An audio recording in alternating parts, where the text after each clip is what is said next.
Welcome back to Drive Your Thoughts podcast. I'm your host, Master Coach Carrie Marshall, and it's time to go after those goals. Yeah, whether ready or not, life's coming hard, no breaks, no stop. And if you put me on the spot, don't get it twisted, I never drop. If you feel a bit out of control and out the box, here's a way that you could drive your thoughts. Turn this podcast on, it's a lock. Carrie Marshall on the clock. I'm so excited to be here with you guys today. Today, we are going to talk about setting goals and then how sometimes you're ditching out on them. So I had a client last year that set a really big goal, and that's what most of my clients are doing with me. My clients are not setting goals of things that they have done before. Most of the time, what we're doing is we're going after those big goals that you've always had, but you just haven't quite been able to figure out how to make it happen. Or maybe it's so big and scary that you just want somebody there with you to figure out how to do it along the way. So those are the clients that I'm helping. Like, for instance, I'm helping a lot of clients this year write books. Those are things that they haven't ever done before. And so we're walking through the process together, and it's been really fun. But this client came last year, had this big goal she'd never done before. And so she was very excited about it, loved talking about it, loved dreaming about it. But then when it started to actually take action toward the goal, I noticed a pattern where she would start to take action and then she'd pull back. And then it would take her a long time to get back into it. And she'd have this whole story about why it wasn't for her or why she had reason to struggle. And then she'd start taking action again. And then she'd stop. So what I was noticing was there was a lack of resilience and there was a lack of grit, and a lot of it had to do with her mindset. So I know that this happens for a lot of people. I cannot tell you the amount of times I've met people who want to write books and then they're telling themselves like, oh, I have this great book idea. And I'm like, amazing. How long have you been sitting on it? And it's years. I met a guy the other day that it was like a decade of sitting on this book idea. And so when we're talking about our goals and setting these big impossible goals, we also have to look at our mindset around what you think about yourself when times get tough. Because I promise you, when you're doing something that you've never done before, it absolutely is going to get so tough. So today, what we're going to do is we're going to talk about how to become a resilient person that can become and do the things that it's going to take in order to get this next version of yourself and these goals. So clients usually come in, they want the goal and they've never done it before, which is once again why they come and get coaching. But what they tell themselves is, yes, I know it's going to be hard. And yes, I know I'm going to struggle, but they don't actually do any visualizations or anything around it. So oftentimes when we talk about visualizations, and any type of visualization that you'll do on YouTube or with a coach or anything, most of the time it's doing the best case scenario. And so what happens is we get in this realm of like best case scenario, which I 100% believe in. I believe in visualization, but I also believe in visualization with reality included, which includes how visualizing yourself walking through struggles and obstacles, and what are you going to be and what are you going to do and who are you going to be during that time. So I want you to think about how you can get through struggles, because there absolutely will be struggles in order to become someone that you are not right now. Let me say that again, because I think it's really important for you to know. You need to struggle and have obstacles in order to become the person that you are not right now. We have to struggle in order to become this person. So I'm watching my kids play different sports, and some of them are struggling. And as I've watched them kind of struggle in their sport, I'm like, yeah, of course they need to struggle. They've never done this before. And it's the same thing with my clients. If they're going after a goal that they've never accomplished before, then absolutely you're going to struggle. So let's talk about some strategies and what you can do the next time that you find that you're struggling when you're going after your goal. Number one, and you hear me say this all the time, your failure is feedback. You need to learn every time you fail. And I say this a lot on social media. I say failure is not an option, it's a requirement. because we have to fail in order to get feedback. So if you're doing something and you fail, then we have to look at it and say, okay, what did I learn from the failure? You could learn that maybe you need to do something different. You need to adjust and adapt it. You might learn that you need to learn more. Maybe you're missing the skill. Maybe you learn that you need to go and ask for help from somebody. So when we use failure as feedback, the first thing that we want to be able to do is like get through the failure fast, is what I say. So failure never feels good for any of us. And what we want to be able to do is now take it and say, okay, what am I wanting to do with that failure? So process it fast. I failed. I hate this. That didn't feel good. Whatever comes up for you when you fail, and then use it as feedback after that. So I'll use my own example. I am just learning how to play pickleball. It's been really fun. I love it. But I noticed that I get really excited for about 10 minutes and then I start to get frustrated because I notice that what's happening, I'm playing with my husband. What's happening is my husband's just like warming up for the first 10 minutes. And then he's starting to actually play after that. And my ability and my experience is lacking a lot. So then I start to get frustrated. And then as soon as I get frustrated, I start to make really silly mistakes. I start to hit it too hard. I start to not look at actually making contact with the ball. Like all of these really funny things start happening. But what I'm realizing is that as soon as the ball comes over and I miss it the first time, I'm not using the failure as feedback. What I'm doing is I'm not processing through the frustration or the disappointment that's happening. I'm letting it build up until then I'm just like hitting it and I don't even care and I don't want to play anymore. And so I notice it's a me problem, of course.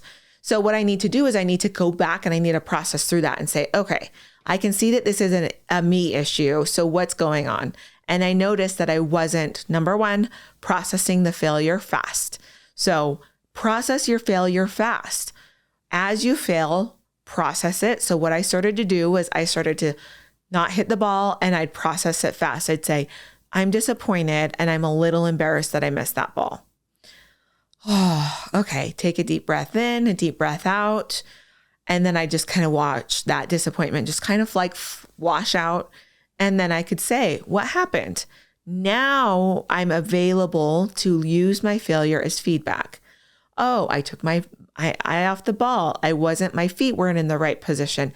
Now all I'm seeing is feedback that's coming in from what happened. Now I can give myself feedback. I can also ask my husband who was right there and say, okay, what did I do wrong there? Like why did I miss that? So failure is feedback, and using your failures to actually get information is one of the best things that you can do. And if you can get really good at giving yourself feedback, I promise you your progress is going to skyrocket if you can start doing this. So that second thing that we want to do is once you have failed, I want you to reset your expectations. We have to reset the expectations once a failure has happened. So let me give you an example. One of my clients right now is creating a course. He's new to this online space, but he's really excited and he has all of the drive and desire to go out and, number one, invest in the course. So he's invested in cameras and mics and created a really great space to record videos. All of these things are new for him. The other thing is he's really good at setting expectations and then going through and taking the actions to make it happen. So last week, he set the expectation that he would get this whole module of videos. I think there were like 5 videos that he needed to do done. And so he came to his coaching call and I was like, okay, give me an update. And he was like, listen, it's been a rough weekend. I'm like, okay, tell me what happened. And he said, I recorded all of my videos and I was using the wrong mic. So he's new to having a soundboard. And he said, I thought I had my boom mic available, but really it was a different mic. I'm not exactly sure which one it was, but he said that one was the one that was picking up sound. So the sound was terrible on all of my videos. I can't use any of those videos at all. And so I was like, okay, so what did you learn? So he said, I learned that I need to take my soundboard and I marked where all of my mics are. So now I can just push the button and I see right underneath it what mic I'm having available. And he said, I learned that I need to do a sound check, even if it is recording a minute and then taking the time to go over and watch the recording. And so we were kind of talking about all of these things. But then as we talked about the next steps, now recording the videos this week, what he said was, I'm just so bummed. I should have been done by now. And that thought came up several times. I should have been done by now. I should have been done by now. And so I said, okay, let's stop right here. You need to realize that mistake, that failure happened. You need to process the disappointment, the frustration, all of that. But now we need to reset the expectations. It's time to stop beating yourself up about what you thought was supposed to happen and now come back to reality, which is you recorded 5 videos once and the audio wasn't good. Now you need to, the week of Valentine's Day, you need to go back and record 5 videos, re-record them. And he sat for a minute and he said, I like this. He said, I like this a lot. I see that I do this a lot where instead of resetting expectations, he's like, I keep going back to beating myself up or telling myself it should have been different. It's a lot of the shoulds that come up. And he said, I can see that this is actually something that plays out a lot in my life. And so when we talked about resetting expectations, he said, that just really helps shift my mindset now to know what I'm supposed to do after a failure happens. So once again, failure is feedback. Once failure is feedback, we need to reset the expectations. The third thing that I want you to do is I want you to really look at your mindset and your beliefs about yourself. So if you're telling yourself that you don't handle disappointment well, or that you get, that you quit really easily, or that you're kind of weak and frail, guess what type of life you're creating for yourself? You're creating a life where you're weak and frail, where you don't handle disappointment well. So we need to work on your beliefs about yourself and your inner dialogue of what you tell yourself. So I've recorded up to this point several different interviews with successful, highly, highly successful people. And you can see those on YouTube or on the podcast channel, all of those interviews that I've done. But I'll tell you the one thing that I've noticed that's kind of key to everyone's success is the thought, I can figure this out. That is a belief about themselves. They believe that these are people that can figure things out when times get tough. They also tell me that they're hard workers. That's a belief. Now, any of these beliefs you can actually adopt about yourself, and it's your opportunity to then say, what am I going to tell myself when times get tough? What am I going to tell myself when I'm struggling or when I'm failing? Do I tell myself I shouldn't be?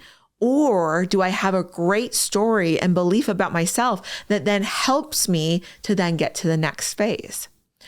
So when you're struggling with your goals, because you absolutely will, you'll hit obstacles, you'll have frustrations. The 3 things that I want you to remember is number 1, failure is feedback. Use that failure to tell you what to do next. Number 2 is that you have to really decide that you are going to be the best person for this, okay? You have to really come back and look at those stories that you're telling yourself. Actually, that was number 3. Let's look at number 2. So 3, oh yes. So 1, failure is feedback. 2, reset your expectations. And number 3, work on your beliefs about yourself. This is really going to be important as you go out and you now create the success that you're wanting through the obstacles and struggles that you'll face. Not kind of trying to tell yourself that you won't ever. You absolutely will. So failure is feedback, reset those expectations, and then really come in hard and work on that belief about yourself. I will see you next time when we're going to talk about goals and how to really create the type of success that you're wanting. I'll see you next time. Bye. Thanks for listening to this podcast episode. If you're ready to get in the driver's seat of your own life, you can come and follow me at Drive Your Thoughts Coaching on Instagram, or come and see more ways to work with me at driveyourthoughts.com. Yeah, whether ready or not, life's coming hard, no breaks, no stop. And if you put me on the spot, don't get it twisted. I never drop. If you feel a bit out of control and out the box, here's a way that you could drive your thoughts. Turn this podcast on, it's a lock. Carrie Marshall on the clock.